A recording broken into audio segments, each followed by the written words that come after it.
go. Nice Ah. and easy. No way out, little guys. Not out of this jam. It's Morell. There's a cylinder on the ground in which the man is arranging some netting. It looks like some kind of trap. He notices you. Who's there? Oh, the police. Hello, officers. His self-conscious enthusiasm renders his movements ungainly. He looks like your understanding of a scientist. Is that the police?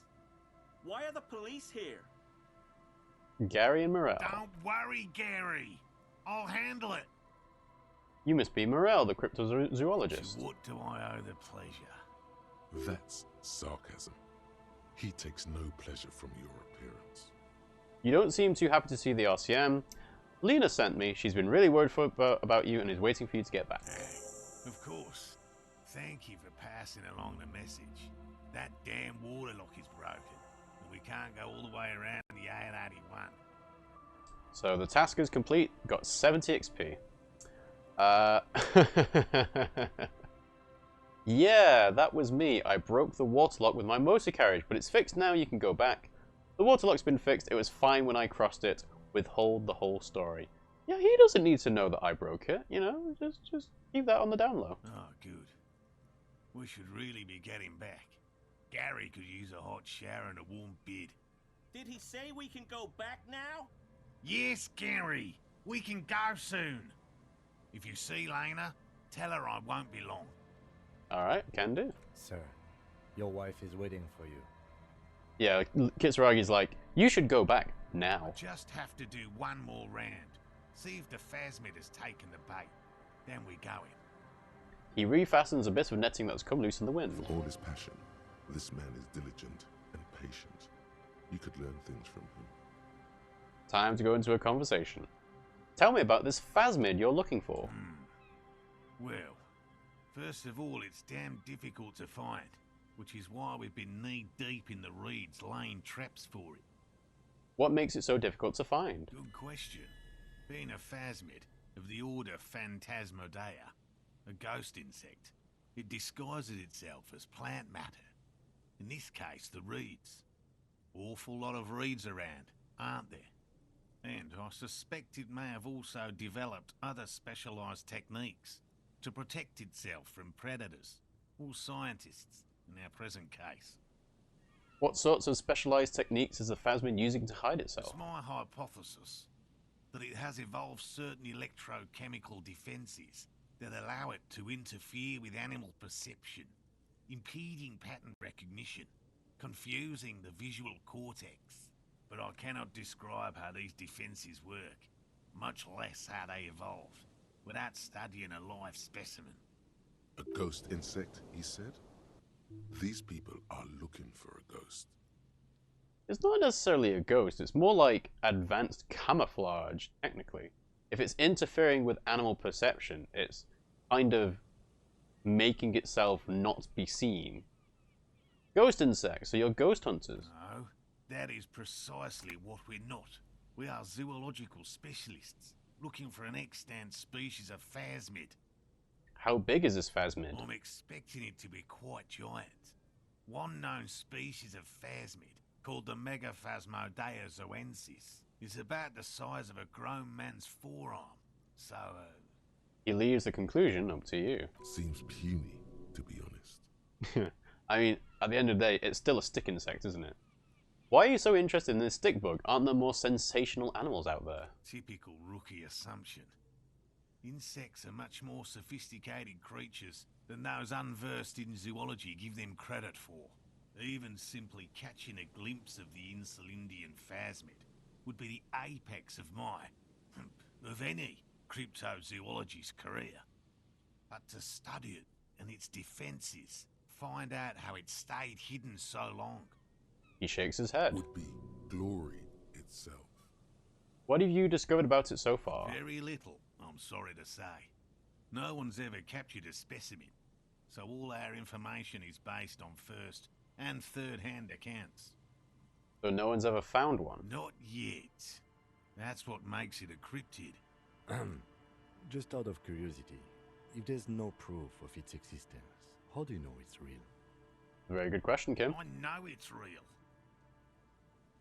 Brusquely enough that even he seems taken aback by it. It's clear that his obsession with the phasmid is driven by something more than the pure pursuit of scientific advancement. Yeah, it's for the glory, but we knew that. By which I mean, I've heard enough first-hand accounts to believe quite firmly that the Insulindian phasmid is more than mere superstition. Lena said there's been sighting of it here in Martinez. Yes, the most recent sighting was by a couple of teenagers along the coast here. That's what brought us to Martinez specifically. I wonder if Estelle knows anything about it. It's the first credible sighting in several decades. Admittedly, it's an unusual location for this species, but with all the sewage runoff upstream, it probably doesn't matter much anymore. Maybe the Insulindian phasmid has died out. I have to resist the thought. Such an extraordinary creature is doubtlessly highly resilient. After all, it's generally thought to be capable of parthenogenesis. Alright, Brain, do you think? He means asexual reproduction. The females of the species don't need to mate to produce viable eggs. This makes it easier for a species with a small population to survive. That's pretty clever. Females reproducing without males, a travesty, a crime against passion and common sense. This arouses no special feelings in me. That's pretty clever. Yes, the Insulindian phasmid is a very clever insect. That's why it's so damn difficult to catch. But as a scientist, I'll try my best to remain dispassionate. Tell me more about these traps. Well, they may not look impressive, but Lena designed them quite cleverly, so I'm sure they'll do the trick. Lena designed the traps? Yes. How do the traps work? Simple. Attracted by the locusts, the phasmid crawls down the funnel and, having eaten its fill, can get back out. At least, that's the intention. The net isn't a perfect solution, but we didn't want to use anything that might damage the specimen's delicate exoskeleton. What are you using as bait? Locusts. Nearly all known phasmids are herbivores, of course. But we've hypothesized that the Insulindian phasmid might occasionally prey on other insects. I don't think that would necessarily follow, but okay. Inside the traps, a number of locusts crawl and tumble over one another in a tiny, chittering swarm. A meat-eating stick insect? Does it pretend to be the reeds as part of its ambush behavior? This seems unlikely. That's what I was thinking. Is generally, phasmids and stick insects would be eating, well, foliage, so a carnivorous stick insect seems unlikely. Thank you for your opinion. We have also included plant material in the traps to satiate your skepticism. Surely the locusts will eat the plant material first. What will you do if these traps don't work? They'll work, I assure you. The predatory hypothesis, using locusts as bait, accounts for the failure of previous efforts by other teams, which use plants. We have given this some thought. Sure you have. The traps do seem to be deftly and thoughtfully constructed. It's clear the cryptozoologist's wife knows what she's doing. Let me ask you about something else. Yes. What? Lena seems pretty eager for you to return. I'm eager to return to her, I assure you. But I can't leave before we finish with these traps. My wife understands that just as well as anyone. He looks south where Lena would be. Come on, Morell. We've been soaking out here for days. It's time to go back. And leave the traps? Absolutely not. I won't let Lena down. Come on, she wants us back. I'm soaked up to my nuts over here. We'll both catch reed crabs if we don't dry out soon. I didn't know the phasmid was so important to Lena. Come on, you're doing this for yourself, not her. Well, saying this one gives him a kind of out to say, oh yeah, sure, I'm doing this for Lena. Really, we know he's doing it for himself, but let's see what he says in response to this. Of course it's important to her. She's seen it. A verified sighting, on record. One of only 4 this century, and it's hers. She's seen it? Really? She sighted the phasmid? She didn't tell me that. Yes, that's how we first came to know one another, in fact. But that's her story to tell, not mine. Don't tell me that's the reason why you married her.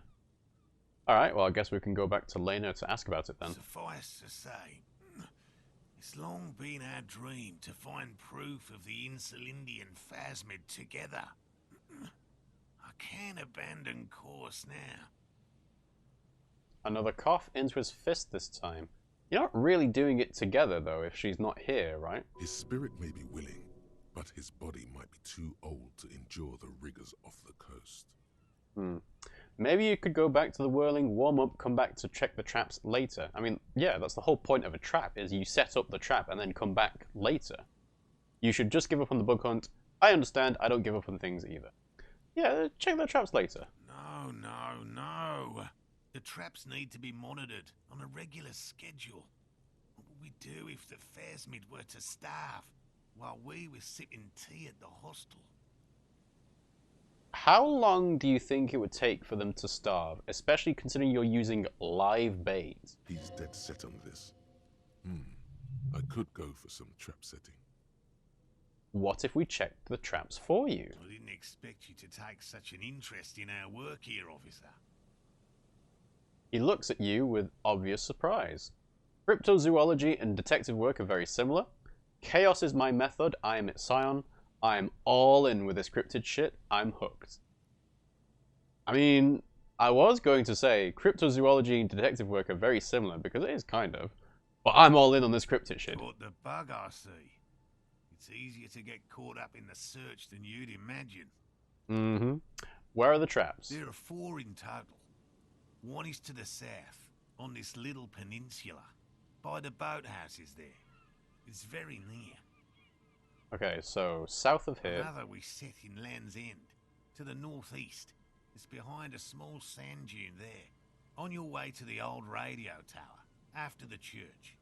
Okay, so we would have bypassed it just previously. The third is set near the canal, where you crossed, by a concrete slab. A big thicket of reeds going up the slope, and among them... Okay, so boathouses, radio tower, canal... You should check at least one of those before returning to this one, since I just said it. This one's more of a technicality, but still, better safe and stupid than sorry. That's fair enough. So yeah, so we've got this bit near the promenade, radio tower, boathouses, canal. What do I do if there's a phasmid in one of the traps? Bring it to me at once. Just make sure the trap is closed tight.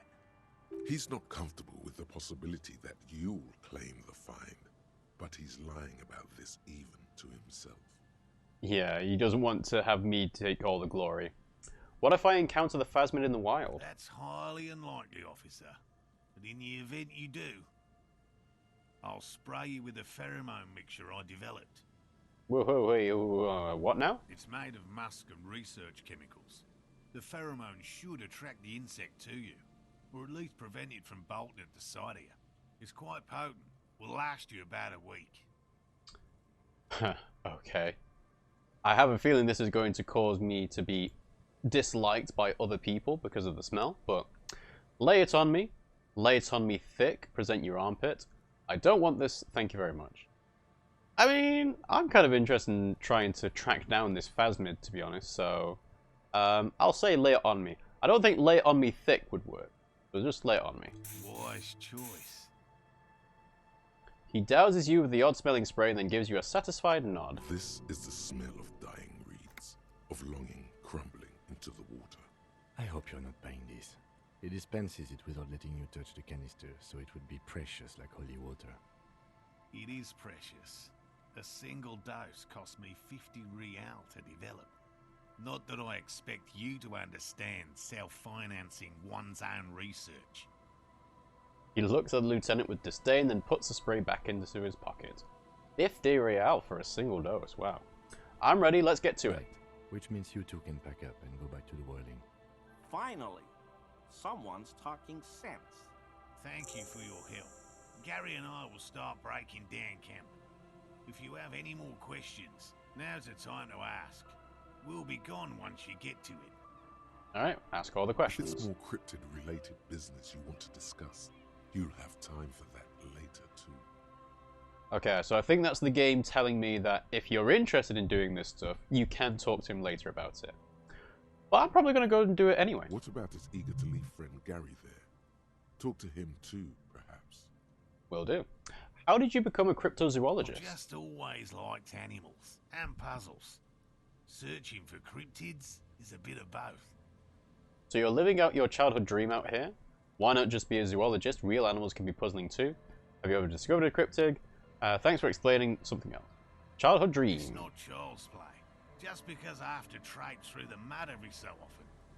His eyes narrow. Why not just be a zoologist? Real. I know you think one is a respectable profession, while the other is superstition. Everyone does. I don't. It's a profession just like any other. Honestly, being a cryptozoologist trumps most of the garbage I've seen people do. Cryptozoology does seem like a lot of wishful thinking. Honestly, it kind of seems better. More fun. My methods do not differ from other scientists. I simply draw upon a wider variety of evidence. And I have more hope that something truly surprising might happen. And to be fair, you do need to have people doing this kind of research just so you can have the other real scientists say, yeah, that's a load of poppycock. Because in the event that they do find something, then that is kind of vindication that this is a legitimate field of research. Your nerve endings tell you there is no such thing as a positive surprise. Life's surprises are mostly miserable. Has anything truly surprising ever happened to you? No, as I said, I have yet to catch a cryptid, although I have come close. Close. Interesting. Something for later, this close call. So talk to him about the close call later. And yeah, I didn't. So the dialogue for Morell has been it's been cutting off the last word or sentence every now and then, and also that just didn't match what he was saying outright. What kinds of evidence do you use? Everything from forgotten regional lore to newspaper accounts, like the one that brought us here, to look for the phasmid. I keep a very open mind. He's interested in things that people believe that scientists don't. You think other scientists don't listen to ordinary people enough? Most establishment scientists only care about reputation and remuneration, not real research, and certainly not the truth. They're a cowardly lot, and both the field and basement archives can be dangerous places. So you've never discovered a cryptid? No. Very few cryptids are ever discovered, and not for a lack of trying. To stay hidden is a cryptid's primary quality. It's even in the name, cryptid. So how many cryptids have been found? The list of cryptids kept by the Cryptozoological Society of Chemnee, which is 4,082 items long.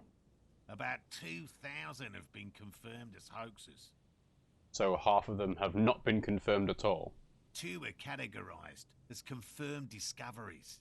The rest are in differing stages of discovery, refutation, and data collection.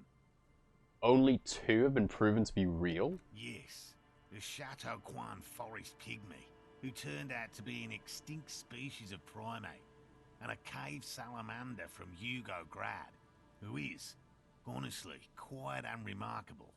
It's in a zoo somewhere. That's interesting, because we've already learned a bit more about the world and about the Pale being what separates the Isolas, and you have to have specific training or, permission to do crossing over of the Pale. And then there's also the 2mm hole in the world where there's no sound. So the fact that there's only 2 cryptids seems kind of surprising to me. We cryptozoologists are brutally honest with ourselves. More so even than the public. With cryptids, most cryptids are hoaxes or they are never found. That does not mean we should stop searching. 2 out of 4,000 is not even 1%. The Insulindian phasmid will be the 3rd.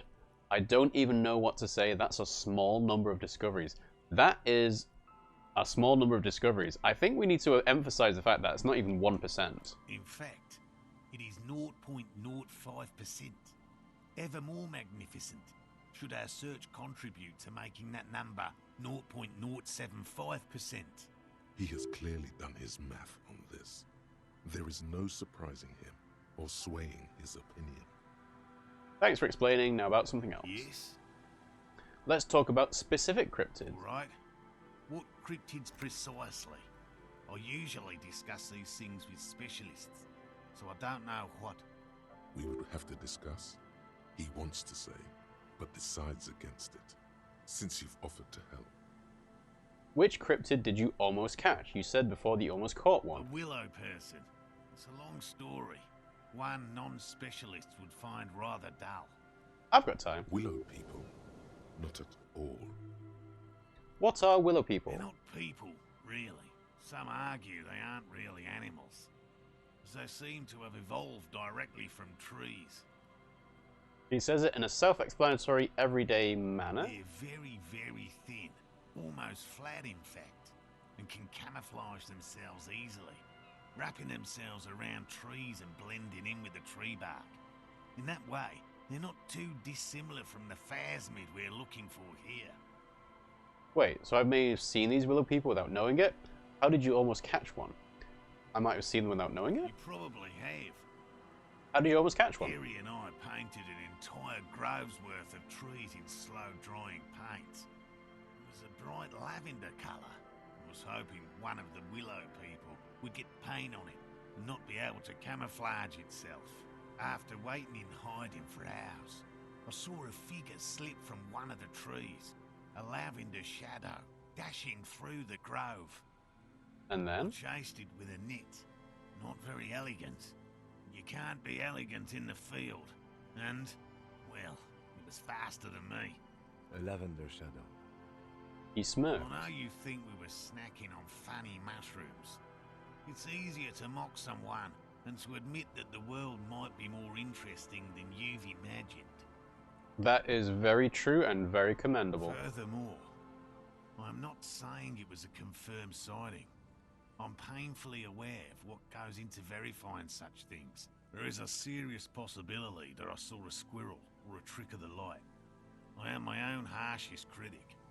He makes it a real point here to sound falsifiable. And Lena's sighting of the phasmid is that... Confirmed. It's 100% verified and meets all the standards of an authentic cryptid sighting. How is a sighting verified if not more than one person's seen it? Tell me about a cool cryptid, any cryptid. No offence, officer, but I'm not much of a pedagogue. I don't know what I would have done if Lena hadn't persuaded me to go back to field research. You should ask her if you want interesting stories. I will. Me? I'm not a people person, unless you haven't noticed. And I don't make a good lecturer. My strength lies in field work and persistence. He brushes an errant strand of hair from his eye. Enough tales then, let's change the By subject. all means. He coughs and wipes his mouth. Alright, I'll get going. And we've internalized a thought. Finger pistol, 9mm. Snap, snap, baby. Turns out guns aren't that much for protecting as they are for attacking people. If you want to protect people, really work for them, you have to whip out your signature dual 9mm Villiers finger pistols. Who needs real guns anyway? That conversation you just had, it would have gone better had you snapped those bad boys at them. Note, 9mm dual finger pistols do not count for an actual weapon in a gunfight. Yeah, I'm reminded of the Mr. Bean sketch where he's walking through an airport and he's holding something in his jacket pocket or his blazer, and the police ask him to lower his weapon, and he just pulls out his finger pistol as he just shakes it and puts it down on the ground. That's a good sketch. Oh, I didn't check the bonus. Okay, what's the bonus? +1 reaction speed, safety's always off, Empty hand slots give +1 suggestion. Right, so I have a reason to not be carrying a tool all the time. Okay, fair enough. So yeah, if I want more suggestion, I can just take a tool off. That's kind of handy, actually. So how much suggestion do I actually have? 1. Yeah, no, not great. Alright, well, fair enough. Okay, so speaking of stuff in my hand, I want to put on the torch. There we go. There we go, that's better. Hello, Gary.